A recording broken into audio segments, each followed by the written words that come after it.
behinds. But why is it that nobody plays 4-4-2? Why was that a system that we played in the mid-90s and very rarely any team plays it?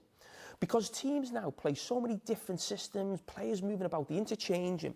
And what happens is you get players in positions where, when you play 4-4-2, you're not quite sure who should be picking who up. And I think that's why we don't see it. Now, I want to show Liverpool's system and why this was a problem in terms of Arsenal getting up the pitch. And the effect it has on Konate. So the ball comes across to the centre-back there.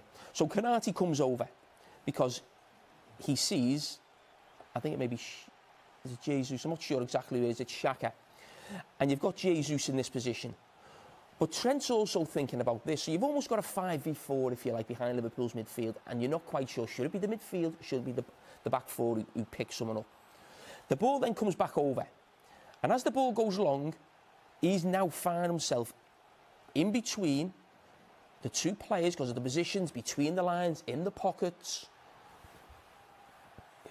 So Jesus is actually running onto something. Now he should do better. Konate, again, who picks the second ball up? Because the midfield player is ahead of the Liverpool midfield.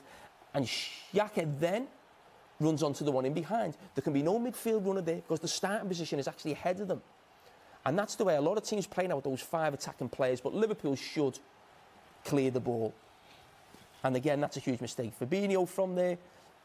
Listen, Arsenal have players in good positions to keep the attack going, sustain the attack. And again, I don't think it was a penalty. It was very harsh. But this is why I think teams don't play 4-4-2 anymore. But Roy, what are your thoughts? Yeah, listen, again, it's tough, but makes contact, you know, you're in trouble. And Thiago, I think, even for the first 2 goals, poor. The midfielder's reaction there, not great. It's no good having all that experience if you're not going to use it. And some of the decision making for all the goals there, from Liverpool's point of view, is so poor. It's actually hard to believe what you're watching. A really, really bad position player from such experienced players.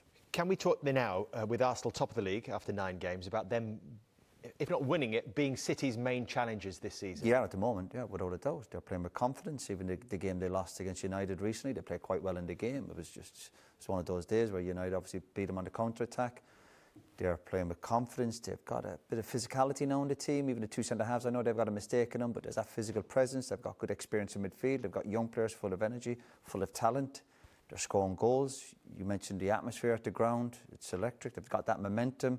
So at this moment in time, they're obviously the biggest threat to Man City. Have you heard Jamie's song, North London Forever? No, give us a blast. He's got all the lyrics.